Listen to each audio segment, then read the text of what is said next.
Boa noite. Pensar Política mudou de ambiente e de formato.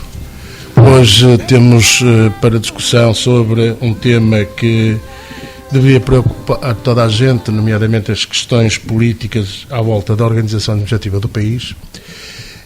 Tenho comigo e convidei para falar sobre o tema o Dr. Álvaro Castelo Branco e o arquiteto Nuno Coelho, e tenho também como moderador o José Ângelo Pinto, que me faz companhia nesta moderação.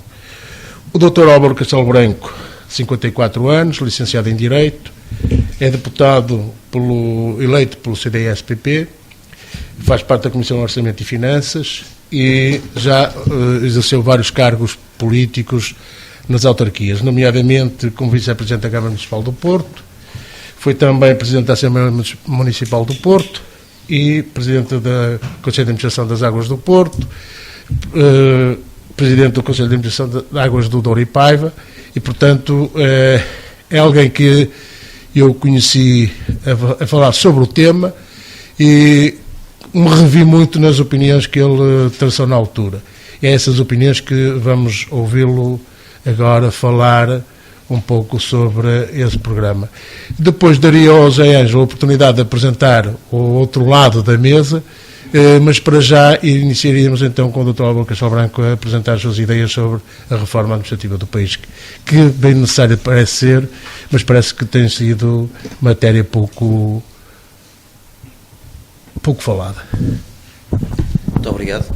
Eu gostaria de começar por os cumprimentar a todos, em especial o meu colega de painel, o arquiteto Nuno Coelho, presidente da Junta de Freguesia de Baguinho do Monte, o meu amigo Joaquim Figueiredo, o José Ângelo Pinto também, cumprimentá-los a todos e agradecer o convite para poder estar aqui a falar sobre uma questão que realmente a mim me é bastante cara e que eu continuo a achar que como está há muitos anos está na ordem do dia, embora provavelmente, como todos sabemos, não está nas prioridades políticas, nem nas prioridades da ação governativa já há muitos anos.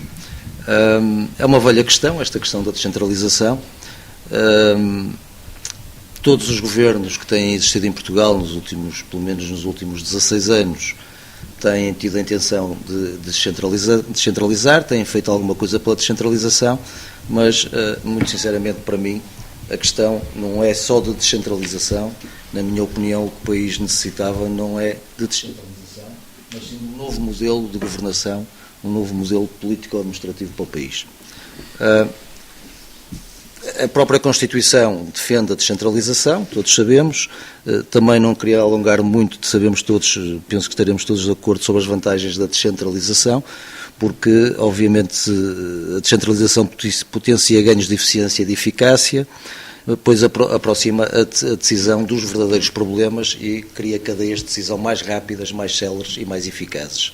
O país realmente tem um grande problema de burocracia ainda, tem um grande problema ao nível das decisões e ao nível das boas decisões, e quem foi autarca, como eu fui, referia aqui o Joaquim Figueiredo, efetivamente eu fui durante 4 anos Presidente da Assembleia Municipal do Porto e durante 6 anos Vice-Presidente da Câmara Municipal do Porto, percebemos bem a dificuldade que temos para implementar políticas, a dificuldade que temos para ir ao encontro de muitos anseios da população e que tem a ver não com a má vontade de ninguém, mas tem a ver com processos e sistemas que eu considero hoje em dia perfeitamente ultrapassados e que seria urgente poder alterá-los.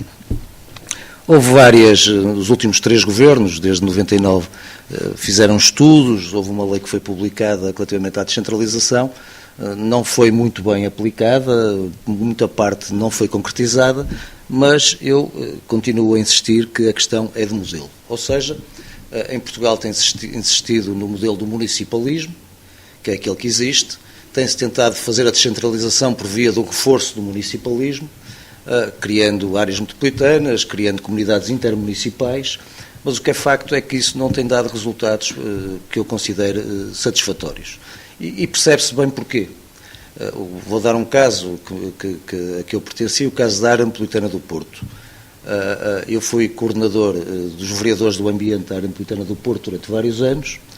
A vontade é muita, mas o que é facto é que temos ali, na altura eram 14 ou 15 municípios, E, portanto, nós temos ali 14 municípios com interesses diferentes e depois, para além de termos 14 municípios com interesses diferentes, temos ainda sensibilidades partidárias diferentes e tudo isto misturado, sem haver uma legitimidade própria de alguém que dirija, é muito complicado, por muito boa vontade que haja, e até havia, e a boa da verdade se diga, que até se fez bastante coisa, muito acima da expectativa que eu tinha inicialmente. Mas o que é facto é que sem uma legitimidade própria e com o confronto destas sensibilidades todas, não é fácil poder desenvolver políticas descentralizadas para a região que se serve. E, portanto, eu não, sinceramente, o reforço do municipalismo para mim não é o caminho, inclusivamente tem-se feito bastantes tentativas nesse sentido, mas tem que se perceber também uma coisa que a lei não contempla.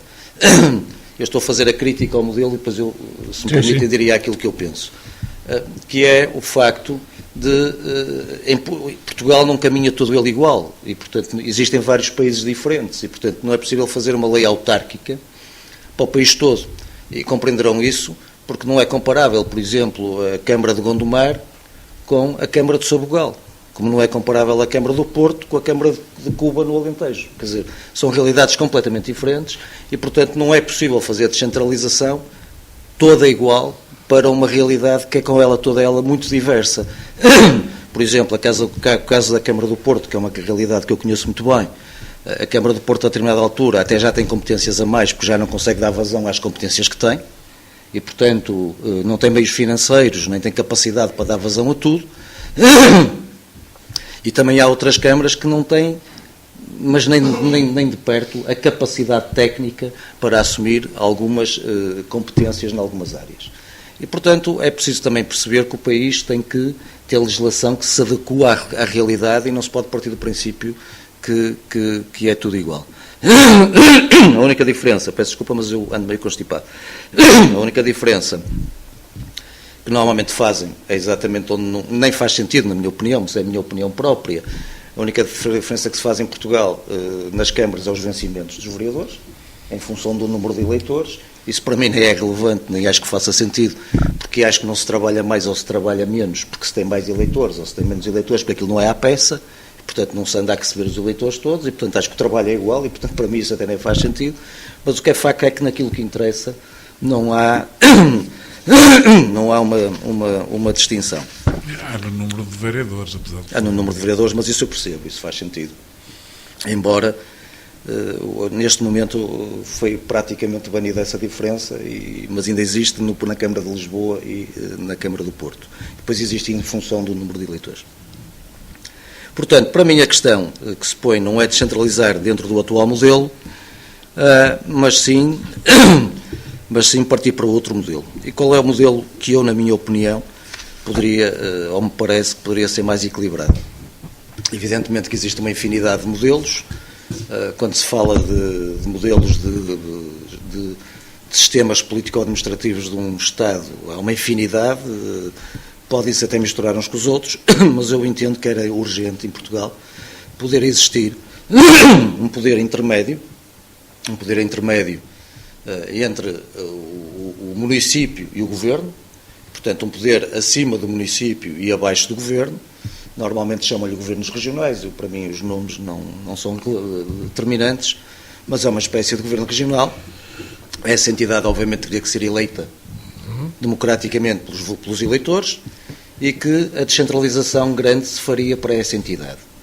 E depois dessa entidade, as câmaras municipais teriam que ser repensadas, provavelmente, agora pode ser uma das duas maneiras, a mim não me choca nenhuma, mas provavelmente ou se aumentava o número de câmaras, baixando-lhes as competências, e portanto eu vou dar um exemplo, por exemplo, a cidade do Porto podia ter 2 câmaras municipais, portanto baixando a Câmara, nos sítios onde se baixasse a Câmara, obviamente teria que haver extinção de juntas de freguesia, noutros sítios não fazia sentido, porque quando há uma grande, por exemplo no Alentejo, não faz muito sentido distinguir juntas, porque as distâncias são muito grandes. Portanto, aí tinha que ter um modelo que teria que ser estudado e ver o que é que seria mais equilibrado dentro desses parâmetros. Ou então, também se poderia fazer ao contrário, também não me choca, que era aumentar de dimensão as juntas de freguesia, isto é uma questão de estudo, e, nesse caso, diminuir as câmaras municipais ou chegar mesmo a uma coisa muito residual, aumentando as juntas de freguesia. A mim o que me parece importante é que existisse uma entidade tipo governo regional, em cada região que teria que ser estudado para o país. A mim parece muito claro que as 5 regiões plano é o que faz sentido, estão estudadas, temos dados, estão há muitos anos estudadas por via da CCDR, estão no terreno e, portanto, é aquela unidade que não dá problema à partida e que depois, dentro de cada essa entidade regional, que obviamente ou com mais freguesias, ou com mais câmaras, ou com menos freguesias e menos câmaras, dependendo depois até da realidade de cada região, se podia chegar a um modelo de descentralização que me parece poderia ser benéfico para o país e podia permitir aquilo que eu defendo, que é o princípio de igualdade de oportunidades. No fundo, é dizer o seguinte: quem nasce à partida temos de ter todas as mesmas oportunidades, depois quem tem mais mérito pode ir mais longe e quem tem menos não irá tão longe. Mas o que é facto é que em Portugal continua-se a verificar, nunca chegaremos ao modelo perfeito, mas continua-se a verificar que, vou dizer à sorte, quem nasce em Bragança não tem as mesmas oportunidades que quem nasce no Porto, e quem nasce em Caminha não tem as mesmas oportunidades que quem nasce em Lisboa. Isso é evidente e não me parece que seja o país que todos desejamos e, portanto, penso que esta até entre o Porto e Lisboa há diferenças. Até entre Porto e Lisboa, mas eu não queria ir para essa coisa bairrista, embora eu seja do Porto, nascido e criado, não quero ter esse bairrismo. A centralização, já agora deixem-me dizer, para não ser mal entendido, é uma questão normal, ou seja, os governos, qualquer governo, seja de que partido for, tendencialmente a questão de tem uma tendência sempre de centralizadora, mas isso é normal em tudo. Se nós próprios, nas nossas vidas, de certa maneira, às vezes somos centralizadores, portanto não é nada de má intenção, é normal que assim seja. E o que é facto, nós sentimos isso muito cá no Porto, quem é que é do Porto, qualquer coisa, a meia volta, temos que ir a Lisboa tratar de qualquer assunto.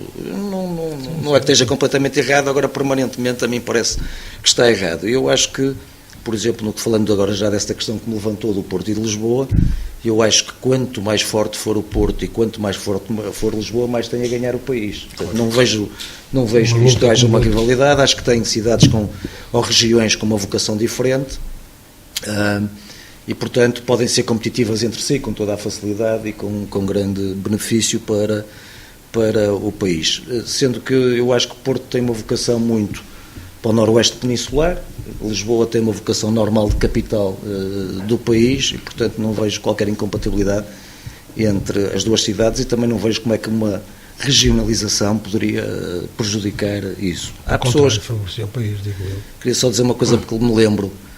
No passado há um argumento que usam as pessoas que não são contra a regionalização que eu acho muita piada, quer dizer, Portugal é um país unido, não há diferenças culturais, não há coeso, não tem diferenças culturais, não tem diferenças de povos, não tem duas línguas, não tem dialetos, por acaso temos o mirandês, mas pronto, não tem coisa, e portanto, e o açoriano, e portanto não justifica, mas é que é exatamente o contrário, onde é perigoso fazer regionalizações, onde há espíritos independentistas. Aí é que é perigoso, porque pode ser potenciador de movimentações que não sejam boas para o Estado. Nós, exatamente porque somos um povo unido, exatamente porque temos todos uma identidade cultural, exatamente porque falamos todos a mesma língua, exatamente porque somos o mesmo território há 700 e tal anos, é que temos todo à vontade para poder fazer um modelo deste tipo, que para mim seria o ideal. E acho que já falei muito. Bem. O nosso outro convidado é o Nuno Coelho. O Nuno Coelho é arquiteto, tem 40 anos, preside há 41, estamos a envelhecer, preside a Junta de Freguesia de Baguio do Monte desde 2005 e, portanto, tem uma vasta experiência como autarca aqui na Junta de Freguesia e também nas associações que representam as freguesias e com certeza também tem uma opinião sobre o assunto, especificamente sobre se é possível nós transformarmos as comissões de coordenação em governos regionais. Parece-me que é um bocadinho o modelo que o Álvaro defende, se passando a ser as comissões eleitas. Não sei se o Nuno tem uma opinião concreta sobre isto. Muito boa noite, obrigado por terem vindo aqui a esta casa, que é a Casa do Povo, a Junta de Freguesia de Baguio do Monte, é uma Junta de Freguesia aberta e é com todo o gosto que recebemos aqui este debate. A minha primeira palavra é de agradecimento e regozijo por ter aqui ao meu lado um autarca de referência, o Dr. Álvaro Castelo Branco, foi sempre uma referência durante 12 anos na Câmara do Porto e agradeço o facto de ter-se disponibilizado a vir aqui a Baguino-Monte. Ao Joaquim Figueiredo e ao José Ângelo Pinto, dois amigos também, muito obrigado por aqui estarem, fazerem aqui o programa. A todos os presentes também o meu agradecimento. É óbvio que isto é um tema que não é consensual, quer do ponto de vista pessoal, quer do ponto de vista até partidário. Eu acho que aquilo que me apraz falar em primeiro lugar é que não estou assim tão distante daquilo que pensa o Álvaro Castelo Branco. A nível de descentralização, acho que todos nós somos defensores de que tem que haver uma verdadeira descentralização para aproximar o poder, a decisão daquilo que é a necessidade do seu problema do povo. Este é o princípio da subsidiariedade que está na nossa Constituição e, infelizmente, eu tenho que referir que em 2013 houve uma lei que extinguiu e anexou e agregou freguesias, que foi uma oportunidade perdida que Portugal podia ter aproveitado e através dessa lei podíamos ter feito uma aproximação mais às populações daquilo que são os órgãos decisórios. Nós temos que olhar para Portugal continental como um todo e, como disse e bem o Álvaro Castelo Branco, nós temos uma identidade própria e felizmente não temos movimentos independentistas dentro de Portugal. Mas há uma coisa que se nota, é que Portugal está a ser um retângulo fortemente com uma população fortemente densificado a nível do litoral, e o interior está cada vez mais deserto, e o interior está cada vez, com as infraestruturas que existiam e que foram criadas ainda recentemente, mas está cada vez com menos pessoas e com menos serviços. Obviamente que isto leva-nos a fazer uma reflexão muito forte, e desde já a reflexão que se faz é descentralizar para quê, para quem, como, porquê e com quem. Porque é tudo muito bonito, nós fazemos as regiões, basearmos naquilo que já existem, as CCDRs, mas depois é preciso ver se há uma justificação a nível populacional. Nós temos muitos serviços que existiam no interior que passaram a não existir. Desde da escola, desde do tribunal, desde os serviços das próprias juntas de freguesia até aquilo que era o mais elementar, que eram os serviços de segurança, GNRs e PSP, mas GNRs principalmente, isso foi fechando ao longo do interior de Portugal. E faz com que nós tenhamos mesmo que fazer uma reflexão muito forte. É óbvio que os governos sucessivos falam muito em regionalização. É óbvio que digamos que é um discurso que cativa, é um discurso que é fácil de o ter, mas depois o grande problema é a execução desse discurso na prática. Nós, a Associação Nacional de Freguesias, enquanto membro da ANAFRE, defendemos sempre que há um conjunto de autarquias, que são as freguesias, que são potenciadoras e que estão muito próximas, são potenciadoras de sinergias positivas e estão muito próximas das populações, que poderiam ser mais bem aproveitadas. E, infelizmente, o que se sente é que cada vez as freguesias, sejam elas grandes ou pequenas a nível de população, grandes ou pequenas a nível de área, são cada vez mais colocadas de lado nos centros de decisão, quando se fala de regionalização, quando se fala até de reorganização administrativa. E há municípios que também não conseguem, como ainda agora foi dito, que têm digamos, sobre si, de tal maneira, funções que o Estado delegou, que não conseguem depois dar resposta a essas mesmas competências. E o que nós temos que fazer à partida é analisar Portugal, analisar estas autarquias, porque autarquias, juntas de freguesia e câmaras municipais, e analisar sob o ponto de vista da grandeza e de importância territorial. Ou seja, nós não podemos ter, como aqui foi dito, uma Câmara do Porto com as mesmas competências como uma Câmara de Cuba, por exemplo, no Alentejo. Nós não podemos ter uma junta de freguesia de São Bento da Ana Loura, que tem 12 habitantes, com as mesmas competências que uma freguesia como Baguino-Monte, que tem 18 mil habitantes. Ou seja, e que tem uma população mais urbana. Nós temos que, à partida, partir de algo que seja diferenciador a nível das freguesias, a nível dos municípios, e depois apresentar um modelo que seja capaz de ser executado no terreno. Isto só se faz com diálogo. E o que há bocado estávamos a dizer, foi dito e bem, é pena que muitas vezes o diálogo não existe e em Lisboa se faça a descentralização à maneira de Lisboa. Ou seja, é muito bonito fazer a descentralização, mas quando efetivamente a decisão pode ser tomada numa determinada região, o que nós temos ainda hoje é que essa região nunca é, digamos, cimeira para fazer essa decisão final, e vai tudo a Lisboa, vai tudo ao Ministério, a uma Secretaria de Estado que está sempre em Lisboa. É óbvio que isto faz com que os cidadãos desacreditem também no sistema político, porque desde há vários anos para cá que falamos na descentralização, mas efetivamente ela não é concretizada, e nós temos vindo a assistir de eleição para eleição a nível nacional, porque a nível local isso não acontece, porque os autarcas estão próximos da população, mas a nível nacional nós temos vindo a assistir a um aumentar da abstenção, exatamente porque as pessoas se sentem demasiado longe daquilo que são os órgãos decisórios. E como acham que, porque pelo aquilo que eu vou sentindo, como acham que as decisões são feitas em Lisboa, e então se nós partimos para outro patamar, que é o Parlamento Europeu, aí sente-se que a distância em termos de importância é muito maior, porque o Parlamento Europeu está à distância de um telefonema, está à distância de um clique de e-mail, mas o que se sente é que as pessoas estão muito mais descontentes porque não se sentem representadas, não se sentem próximas dos órgãos decisórios e não, digamos que não vão conhecendo aquilo que se passa no Parlamento Europeu e na Comunidade Europeia. E isto faz com que nós tenhamos todos que fazer uma reflexão muito forte e partir para uma mesa de conversação aberta, em que se possa colocar tudo em cima da mesa. Porque o que aconteceu em 2013 foi uma reforma administrativa, a regra e esquadro, que não teve sentido, digamos, de diálogo com os autarcas, em que a Troika supostamente pedia para que houvesse uma reorganização administrativa, para que pudéssemos acabar com tantas autarquias, porque o que foi dito à Troika é que haviam 308 municípios com uma determinada grandeza e que eles representavam cerca de 18% do PIB nacional e que havia 4.259 freguesias, que também pertenciam ao poder local, mas que o que não foi referido é que essas freguesias todas juntas, essas 4.259, representavam apenas 0,013% do PIB.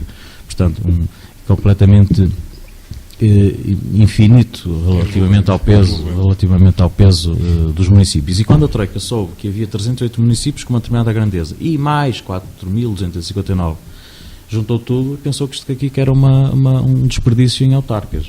O que não foi explicado à Troika era que estas 4.259 não tinham um peso relevante no PIB e que a maior parte até destes autarcas estão a fazer quase um serviço comunitário, uma missão em que não ganham sequer um ordenado, porque dessas freguesias apenas 330 tinham um presidente a tempo inteiro e esse presidente a tempo inteiro nem ganha aquilo que ganha um vereador numa Câmara Municipal, a mais pequena que seja em Portugal. E, portanto, é esta a grande reflexão que temos que fazer à partida, é um diálogo aberto que temos que fazer. Não se faz isto com certeza em 2, 3 meses, mas faz isto preparando uma legislatura para ser aplicado depois numa década, porque enquanto nós não fizermos esta reflexão séria, podemos criar as religiões administrativas à vontade, mas se não houver efetivamente uma linha condutora que possa haver uma decisão e uma descentralização a nível de competências para os vários graus das autarquias, nós não conseguimos planificar um Portugal de futuro. Já pegando um bocado nas palavras do Dr. Nuno Coelho e também do Dr. Álvaro Castelo Branco, há aqui uma questão que portanto, tem a ver com a divisão das autarquias por classe, digamos assim, da primeira, segunda, terceira divisão, portanto, pelas dificuldades que elas acarretam em termos de execução de algumas das suas atribuições ou pela sua incapacidade para as fazer. Será assim ou não será? Depois, será por via legislativa, como a ANAFRE propõe, que se criem novas atribuições para as juntas de freguesia e, portanto, a partir daqui se desenvolva o conceito das freguesias e se vá no sentido da descentralização e até da própria regionalização e, portanto, através da definição de competências próprias em cada uma dessas freguesias. Eu chamo-lhe freguesias porque é o termo que nós usualmente estamos a atribuir, porque eu, por exemplo, era capaz de falar um bocado como o Dr. Álvaro Castelo Branco, era a partir de uma regionalização, se calhar, se fosse necessário distinguir freguesias, que se distinguissem desde que estivesse no terreno aquilo que as substituísse em termos de execução das suas atribuições. Eu acrescentava só a questão também das estruturas, ou seja, nós temos estruturas ao nível das freguesias, temos estruturas ao nível dos municípios, temos as CIMs, temos as comissões de coordenação, temos os potenciais futuros governos regionais, quer dizer, também não são demasiadas estruturas. E, por outro lado, a questão da Troika, que aliás foi aqui também levantada, não foi uma forma também airosa que o governo anterior encontrou para evitar ter uma extinção de municípios, porque a alternativa seria extinguir municípios, não é? E, portanto, não terá sido aqui uma forma, não direi de enganar a Troika, porque seria um bocadinho forte, mas de mostrar à Troika uma coisa que era mais fácil de executar e que em alguns casos até a extinção de freguesias, em alguns casos até foi um sucesso, não é? Pronto, também não são só más histórias, também há boas histórias e portanto gostava também de ouvir a vossa opinião a propósito destes dois temas. Por outro lado, já só para finalizar ainda a proposta do governo atual socialista é no sentido do reforço da municipalização, pelo menos é isso que eu depreendo da leitura do programa de governo. E, portanto, não sei até que ponto é que há um alinhamento ou não com esta nova realidade política e com aquilo que se pode fazer a nível de concentração de poderes e distribuição de poderes pelas freguesias e pelos municípios. Força, obrigado. Eu vou tentar falar pouco, porque isto é um tema que infindável, se começamos a falar todas essas coisas. A Troika. Eu concordo aqui com o Nuno Coelho. Eu acho que a Troika não percebeu nada. Olhou para o país, eles não são portugueses, chegaram cá e não perceberam, não conseguiram perceber a relação municípios-freguesias, acho que não conseguiram perceber nada disso. E portanto, chegou-se àquela formulação da junção de freguesias. A questão é a seguinte, eu não tenho nada contra isso, o que aconteceu, sinceramente. Não sei não consigo neste momento ainda dizer se foi bom ou se foi mau, porque acho que é preciso 3 ou 4 anos para fazer essa avaliação. Acho que ainda não conseguimos fazer essa avaliação. Mas acho que já tem 2 anos. Penso que mais 2 anos se consegue fazer a avaliação e podemos chegar à conclusão de uma regra geral, se houve economia, se não houve economia, se houve ganhos, se não houve ganhos, se o aumento de escala valeu a pena ou não. Há uma coisa que me parece.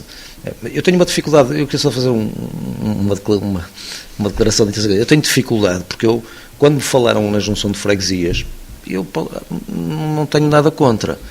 Eu tenho muito mais do que isso. É que isso continua tudo dentro deste modelo. Eu sou contra este modelo, eu quero outro modelo.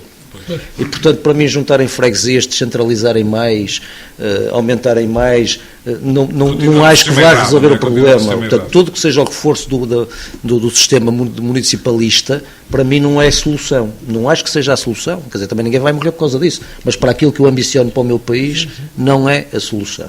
Agora, é bom, quer dizer, eu colaboro nisso. Eu prefiro que haja mais descentralização dentro deste modelo do que haja menos descentralização.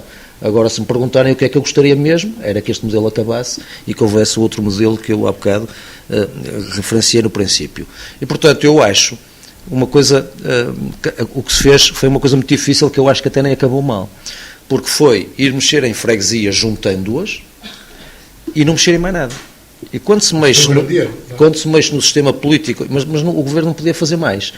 A situação era muito delicada. E eu percebo perfeitamente que no país, desde 2010, mais ou menos, se tenha deixado de falar de uma hipotética regionalização pelas condições financeiras do país e pela crise em que o país estava mergulhado. Obviamente que deixou de ser uma prioridade. E eu percebo isso. Nem se consegue fazer reformas desse tipo na situação em que o país estava. E, portanto, agora... Mas 2 pessoas insuspeitas, nomeadamente o Dr. Rui Rio, sim, e o Dr. Portanto, ligado ao PSD, que esteve no governo do PSD, portanto, daqui do Norte, disseram, portanto, nos estudos que tinham em mãos, que o custo da regionalização, não havia custo nenhum com a regionalização, havia ganhos de produtividade, de eficiência e de eficácia com a regionalização, e que não traria custos para... Aliás, o Rui Rio foi um dos que se rendeu de facto à regionalização. A ideia é substituir, não é criar estruturas Acredito que sim, mas... O Henrique foi um dos casos que depois de ser autarca se... Acredito que sim, e digo-lhe mais, mesmo que houvesse alguns custos, para mim continuava a ser vantajoso, porque a vantagem era tanta, há coisas que se pagam, nós também quando queremos comprar alguma coisa temos que pagar por ela, quando tem benefícios para nós, e portanto eu não... Agora, se fosse uma coisa estrondosa, com certeza que não, mas também não me preocupa isso. O Dr. Guerreiro, já agora que fala nele, dá-me essa oportunidade, de quem eu sou muito amigo, e fui vice-presidente dele durante 6 anos, e fui presidente da Assembleia Municipal, quando ele era presidente da Câmara, realmente, que é um homem bastante inteligente, realmente foi bom ter sido presidente de Câmara, porque partiu de uma posição mais cética relativamente à regionalização, e depois dos seus 12 anos de mandato, não foi preciso os 12, ao fim de 1 ou 2, Se calhar já tinha evoluído no seu pensamento, e não sei se ele é um regionalista convicto, mas é uma pessoa que defende que está mal, o sistema está mal, e portanto que seria bom que pudesse mudar alguma coisa. Mas voltando às freguesias, e portanto, para mim o erro, mas tinha que ser, na altura não havia outra maneira, mas não me parece, é a mesma coisa, desculpem-me meter isto aqui, é a mesma coisa que a criação de conselhos, ou a extinção de conselhos e a criação. Houve uma altura que havia muita reivindicação de criação de conselhos, aqui em Gondomar também havia a questão de Rio Tinto, não se cria é um erro criar um conselho, como é um erro extinguir um conselho. Quando se pega nisso é para mexer em tudo. Claro. É para se mexer no modelo todo. Portanto, não vamos foram criados a Trofa, a Vizela e Odivelas não, Fátima não foi. Odivelas foi Odivelas? Não, foi Odivelas, foi Vizela e a Trofa em 1998. E depois Fátima, eu na altura era deputado, também na altura, foi aprovado na Assembleia da República, foi aprovado na Assembleia da República, mas foi votado pelo Presidente da República, porque realmente não se pode mexer num sistema político de organização administrativa sem mexer em tudo, porque isto nada é independente de uma coisa da outra, e portanto esta junção de freguesias, sim senhor, mas devia ter sido acompanhado de mais alguma coisa. Eu dou um exemplo: as freguesias ganharam escala, muitas delas. Ao juntar, quer dizer, é matemático isto, ao pegarem 4 freguesias, agora vou dizer à sorte, que cada uma tem 4.000 habitantes, passou a ser uma freguesia com 16.000. E, portanto, ganhou escala. Mas eu pergunto, vieram mais competências? Vieram mais recursos financeiros? O problema é que eram 4 presidentes, passa a um que tem que fazer 4 vezes mais trabalho. Mas a ideia de dar escala a uma entidade autárquica não é só a ideia de poupar ordenados. É dizer assim... Aliás, disse muito bem, quer dizer, pagava ordenado a 4 presidentes juntas, a maior parte deles não é que recebem. Com 4.000 não recebem. E assim com 16.000 passa a receber. E os outros membros do Executivo não é que recebem. E as senhas das Assembleias de Freguesia, eu também já fui membro da Assembleia de Freguesia, não me lembro, mas era uma coisa. Eu não me recordo quando é que era, mas eu fui membro da Assembleia de Freguesia de Bonfim no Porto. Dá para pagar um bom. Não me recordo. Não me recordo. Portanto, quer dizer, não é só isso. A grande vantagem de dar escala, na minha opinião, a uma freguesia é dizer esta freguesia com mais escala tem capacidade para desenvolver mais competências, em princípio. Sim. E, obviamente, se lhe derem mais competências, tem que lhe dar os respectivos recursos financeiros, porque não se tem competências sem dinheiro, porque depois também não... Estou aqui a falar com o Presidente de Junta, acho que ele está a entender muito bem o que eu estou a dizer. Não é possível. Portanto, acho que foi o que teve que ser por causa da intervenção externa que nós tínhamos em Portugal. Não acho que tenha sido chocante. No caso da cidade do Porto não foi mesmo chocante, porque a maior parte dos habitantes do Porto nem sabem de freguesia que vivem, só se tiverem que ir à Junta tratar de alguma coisa, porque senão não sabem. E, portanto, não foi. Acredito que em Gondomar tenha havido alguns problemas, e houve, seguramente, e noutros sítios, mas não me parece que tenha sido, sinceramente, não me parece que tenha sido chocante. Diga. Desculpa. Não, pode dizer. Eu esta situação da escala, eu tenho que refutar e dizer algo que tem vindo a ser falado relativamente à escala. Por isso é que estamos em debate. Exatamente. Que é o seguinte, quer dizer, imaginemos 4 freguesias em que há 4 presidentes de junta, mesmo que não estejam a tempo inteiro, e aquelas freguesias têm, digamos, 10 km² de área. A juntar numa freguesia só, cada uma delas dá para 40 km² de área, ou seja, 4 vezes mais, e o Presidente da Junta vai ganhar exatamente a mesma coisa, porque a freguesia pode ter 1.000 ou 2.000 habitantes, ou seja, vai ter as mesmas competências com 4 vezes mais área e 4 vezes mais população, digamos, a reclamar. Ora, isto é exatamente aquilo que nós, autarcas de freguesia, sempre dissemos que O ganho de escala era uma grande falácia, porque, na verdadeira acessão da palavra, isto não se vai aplicar no terreno. Haveria ganho de escala, sim senhor, se fosse acompanhada pelo pacote financeiro que possibilitasse que um autarca ou 2 autarcas de freguesia pudessem fazer o papel que antigamente faziam 4. Ou seja, imaginem que vocês têm uma casa em que vão gerindo a casa com 4 pessoas. A casa passa para 12 e vocês têm que, ou 16, vocês têm que ter o mesmo dinheiro ou têm que ter o mesmo equilíbrio financeiro para fazer a gestão de 12 ou 16 pessoas. Mas o que é que vieram, qual foram as novas competências que vieram para as freguesias? Nós agora licenciamos os cauteleiros, os vendedores de cautelas. Nós agora licenciamos quem está aí a aparcar os carros, os arrumadores de carros. Quer dizer, sejamos sérios. O problema é que não veio, efetivamente... Há um ganho de escala, há um ganho de escala. Há um ganho de escala, mas que as juntas não têm feito. Por isso é que eu disse há bocado com prudência, porque podem estar a fazer, eu não faço a mínima ideia, que só daqui a mais para aí 2 anos é que podemos avaliar efetivamente a bondade desta iniciativa. E eu vou dizer qual é. Quando junta 4 juntas de freguesia e tem 4 sedes de junta, pode passar a ter só uma. Portanto, do ponto de vista da manutenção do património, pode haver ganhos.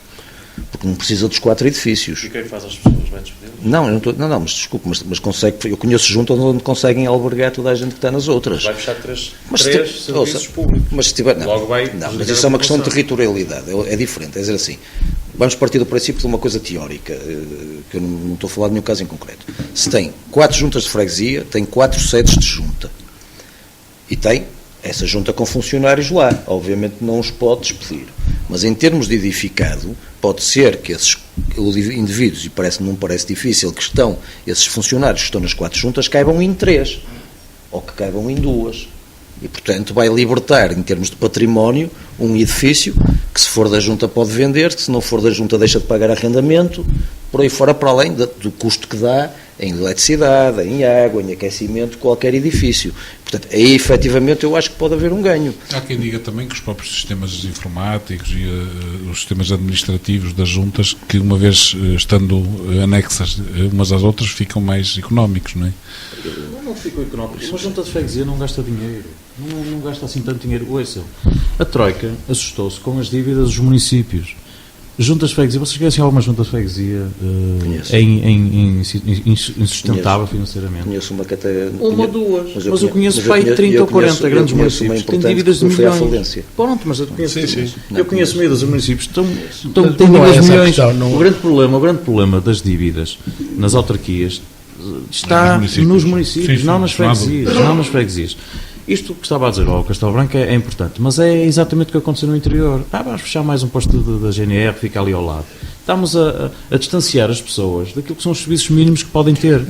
Eu acho que as freguesias GNR não têm acontecido, as freguesias, as escolas, uma coisa tem os dois razão. Tem os dois razão, é questão da dimensão. Não, e é mas tem a ver com o que eu disse no princípio, desculpa interrompê-lo, tem a ver que o país não é todo igual. Claro, o que eu quero dizer é o seguinte, e volto a dar exemplos, se chegar ao Alentejo e tiver juntado 3 freguesias e fechar um dos edifícios, pode ser grave porque as distâncias são muito grandes. Mas se chegar à cidade do Porto, ou Gondomar, eu falo do Porto porque é a minha cidade, estou sempre à vontade, não quero ferir suscetibilidades. Chegar à cidade do Porto e fechar edifícios, é mais quilómetro, menos quilómetro para chegar à outra, quer dizer, não tem, com transportes públicos, com tudo, não tem qualquer problema. Isto é a velha questão que eu iniciei, o país não é igual, e portanto, por isso é que se tem que olhar para esta questão, olhando à questão da territorialidade, olhando à questão da dimensão. Porque há juntas de freguesia que têm muitos poucos habitantes, por exemplo, em Baião tem muitos poucos habitantes, e aquelas juntas de freguesia têm todas muito poucos habitantes. Mas a extensão geográfica, territorial que a junta ocupa é brutal, é muito grande. E, portanto, as pessoas têm que andar quilómetros para chegar à junta, quer dizer, e a maior parte das vezes sem transportes que sejam, que não existem mesmo. E, portanto, isso aí eu acho que tem que terem atenção. E a junta acaba por fazer uma série de coisas que não estão nas suas competências, a esse nível. No interior, as juntas de freguesia são os postos de correios, são imensas coisas. São para as pessoas onde o serviço público inicia. E o Presidente de Junta é o amigo que te esclarece dúvidas. É o Presidente de Junta e é o padre, quer dizer, Ouço o que é que questionário. tinha razão quando falava em não Houve um haver... questionário aqui há uns anos que a ANAF fez, quais eram as figuras mais próximas da população. O Presidente de Junta foi o segundo. O primeiro era o bombeiro, em termos de profissão. E depois vinha o padre logo a seguir. Quer dizer, o Presidente de Junta ainda é o amigo, seja ele de que cor seja, não está aqui em causa com a política. E a escala dá depois em freguesias como o Escalhão, que tem 78 km², que é uma freguesia enorme no Distrito da Guarda, que é uma freguesia enorme. Um Presidente de Junta, mesmo que esteja a tempo inteiro, como é que consegue dar apoio a uma freguesia com 78 km²? Mas população quanto é que tem? O problema disto é que as pessoas em Lisboa, ou quem pensou nisto, não se pôs nos sapatos de um Presidente de Junta.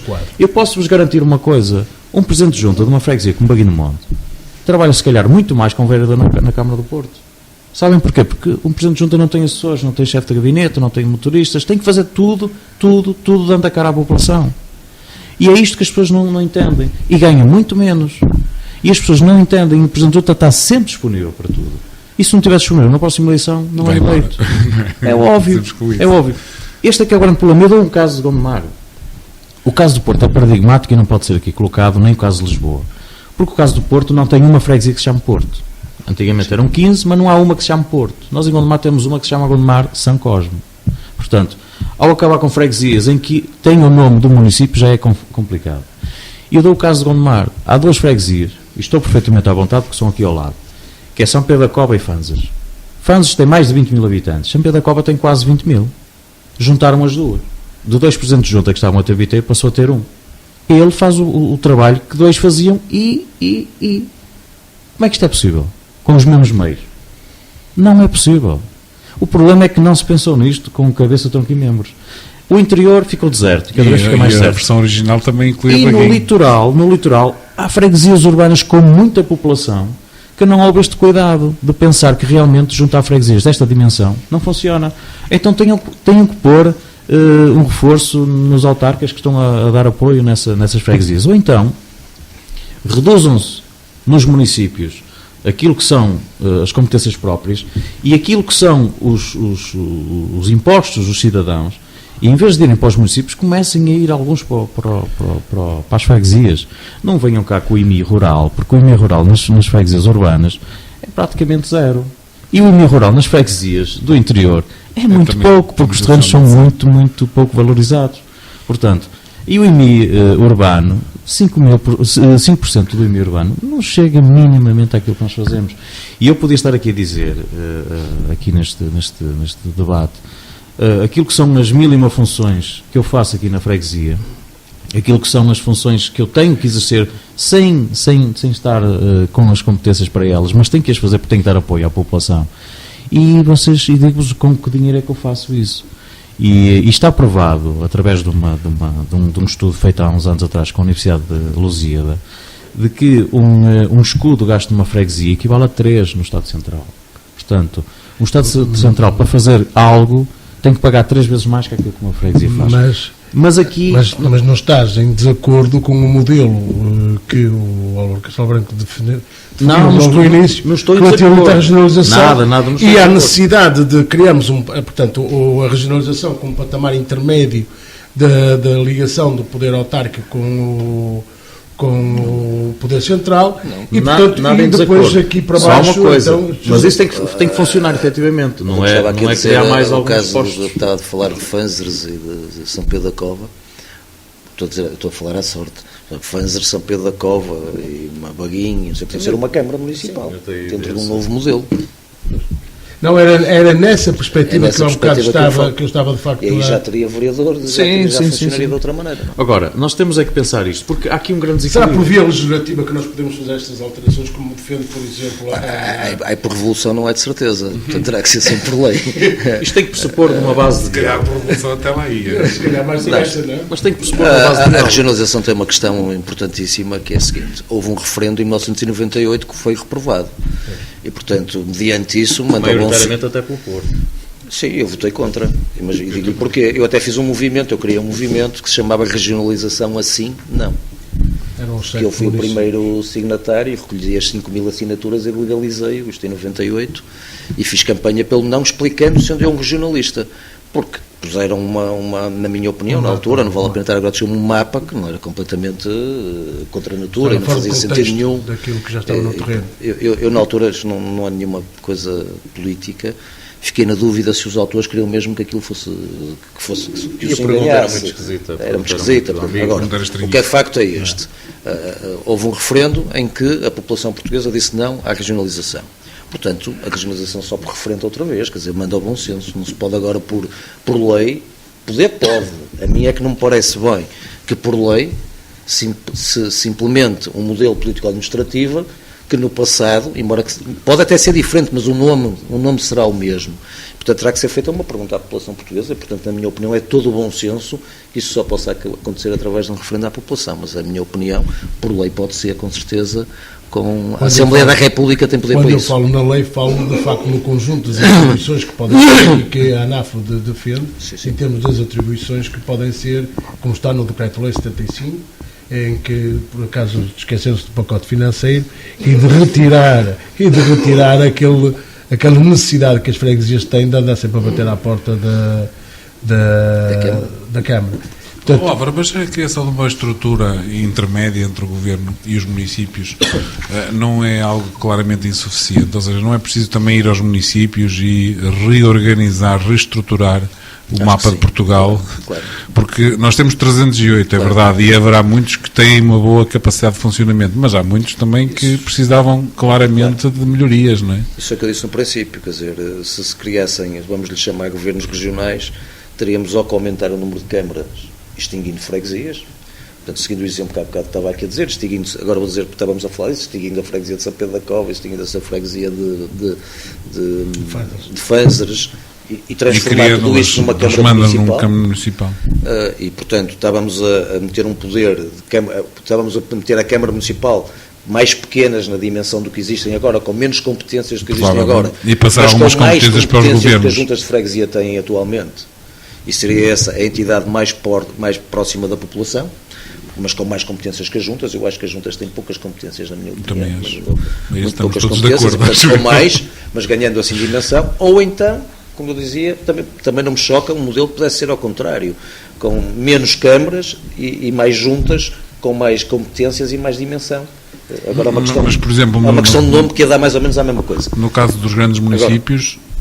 Os grandes municípios não faz sentido que se mantivessem como estão. Tem que se alargar. Provavelmente uma cidade como o Porto ou como Lisboa não teriam uma Câmara, teriam 2 ou 3 câmaras. Isso existe em França.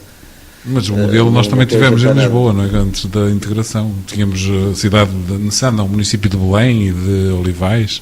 Belém e Olivais eram municípios que depois se integraram com Lisboa, passaram a ter uma única. No Porto também há muitos anos, a zona de Matosinhos Sul e a zona da Foz, no Vigilde, tudo aquilo era uma câmara que se chamava Bolsas, isto no século XIX, e, portanto não era... Mas também nessa altura havia muitos mais municípios. Pois, mas os meios que nós temos hoje também são diferentes, não é? A rotunda da Boa Vista à Foz era por uma estrada de terra e ia de carro de cavalos e demorava para aí 1 hora, não é? Portanto também era um bocado distante. Estamos a falar de 1880. Outros tempos, não é? E hoje nós temos outros meios, os municípios também têm outros meios. Portanto, agora evidentemente com um modelo desses implica obviamente o redesenho do mapa. O redesenho completo do mapa. Agora, há imensas competências, a educação, os transportes, a saúde, a cultura, a segurança social, por aí fora. Existem uma data o próprio turismo em grande parte, a justiça, eu aí seria mais cauteloso. Funções de soberania do Estado, eu seria mais cauteloso contra a defesa também, provavelmente. A defesa, negócios estrangeiros, justiça, eu seria mais cauteloso. O meu regionalismo não vai assim. Não vai tão longe. Porque eu acho que são funções basilares de soberania do Estado e que não podem ser compartilhadas nem descentralizadas. Pode haver descentralização dentro deles, ou seja, dentro do sistema de justiça e dentro dos tribunais pode haver descentralização e pode-se fazer muita coisa, ou desconcentração. Também pode haver. Agora, passar competências de justiça não me parece assim, sinceramente, na minha opinião. Não está dentro do âmbito também. Não me parece muito... Funções tipicamente da soberania do Estado, isso não me parece muito bem. Agora, nas outras, parece-me ótimo. Os municípios têm hoje em dia uma dificuldade, que é Não se consegue. Eu vim do Porto para aqui, eu não saí da cidade. Pois não.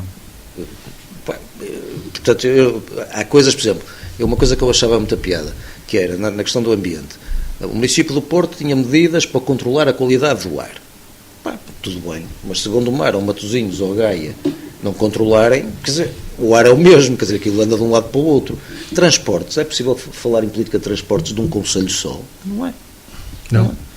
E hoje em dia, cada vez mais, por exemplo, aqui na nossa zona, eu conheço famílias, vou dizer à sorte também, vivem em Gaia, os filhos andam no colégio no Porto, porque os pais trabalham lá, mas os avós moram em Gondomar e é que os vão buscar. Quer dizer, existe aqui uma série de fluxos que é muito difícil que as câmaras estejam viradas só para si mesmo e não exista uma política integrada supramunicipal. Agora, eu não acho que as juntas metropolitanas, por muito que tenham feito, aliás, a Junta Metropolitana de Porto é um exemplo. Um bom exemplo, é um bom exemplo.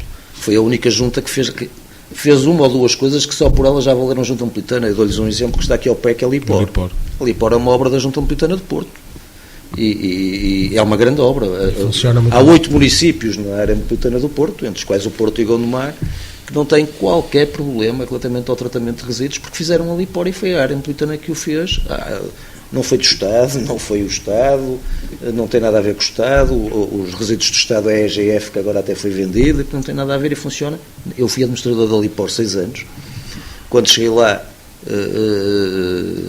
fiquei admirado, eu não conhecia bem a Lipor, depois fui administrador 6 anos, é, em realidade, uma das grandes empresas que existe no Norte, e é a obra de 8 câmaras juntas a trabalhar em conjunto. É uma empresa de referência. E, portanto, a Junta Metropolitana só por aí já valia a pena ter existido. Mas tem mais coisas meritórias que fez. Agora, é muito difícil, como eu disse no princípio, porque agora acho que são 15 com paredes, municípios, são 15 municípios com a sensibilidade, cada uma do seu próprio concelho, dos seus próprios interesses, que nem sempre são iguais, de cores políticas e depois diferentes, com várias cores políticas lá dentro, com sensibilidades também diferentes pela via da cor política.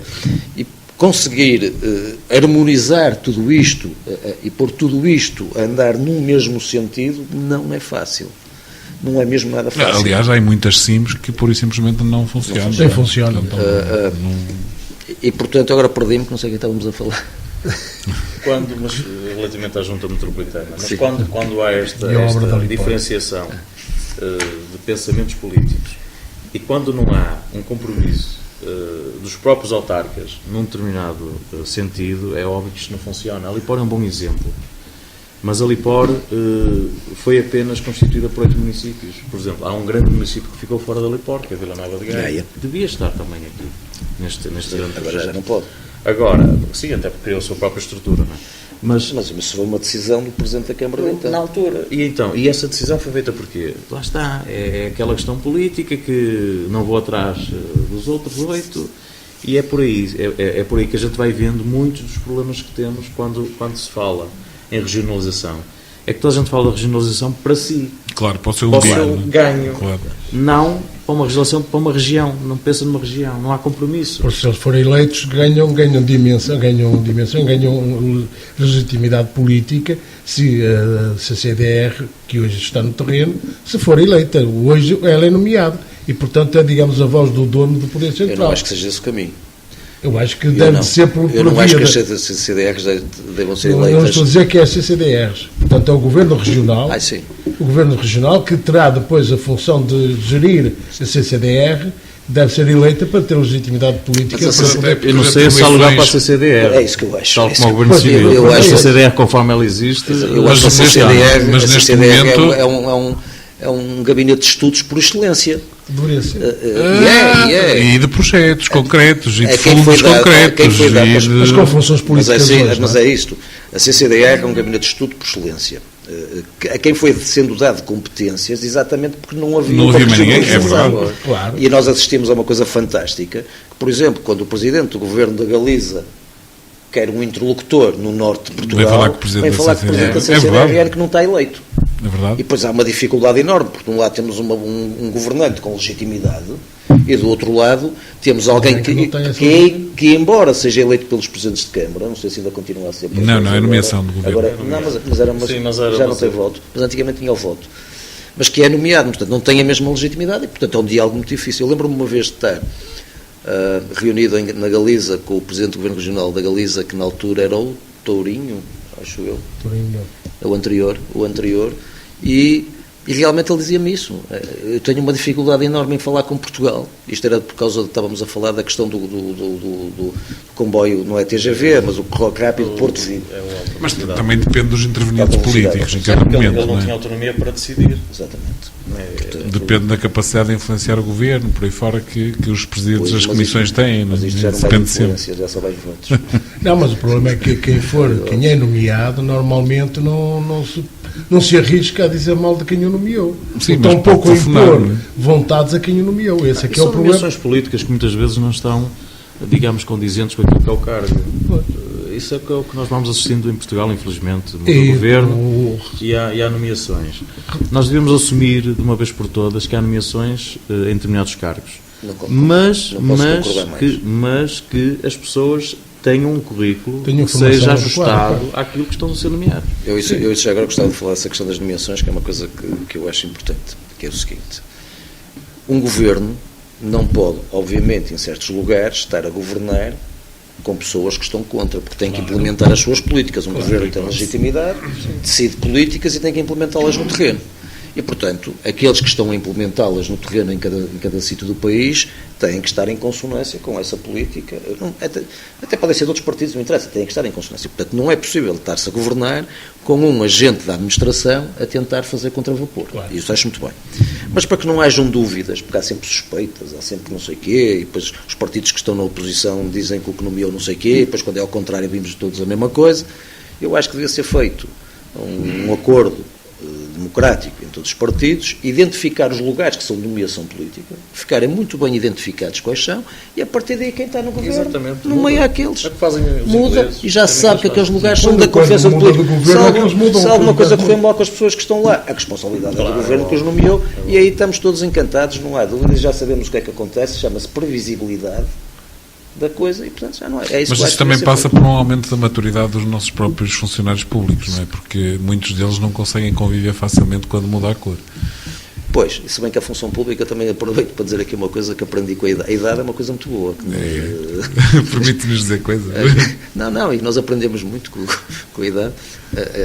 Eu tinha uma ideia antigamente, há 15 anos ou 20 anos, que a função pública em Portugal, eu vou-lhes dizer uma coisa, ao fim destes tempos todos, há muita gente muito válida na função pública. Atenção, há muita gente muito válida na função pública. E aquilo que dizia o Ângelo... E há muitos serviços que funcionam bem de Estado. Há muitos serviços que funcionam bem porque as pessoas se aplicam. Exato. E aquilo que dizia o Ângelo, se calhar é a confusão que existe, é muitas vezes quando muda o governo, há uma perseguição aos funcionários que estão nas repartições. E aí é que não funciona bem. Agora, há que haver transparência nestas mudanças e há que haver transparência nestas nomeações. Ora bem, estamos na fase e na reta final do nosso debate. Muito bem. Vou dar a palavra, primeiro agradecer a presença do Álvaro Castelo Branco e do Nuno Coelho e dar a palavra ao José Ângelo para ele acabar Até parece que eu vou fazer aqui alguma cerimónia. Eu gostava de entregar, antes de acabar, um livro.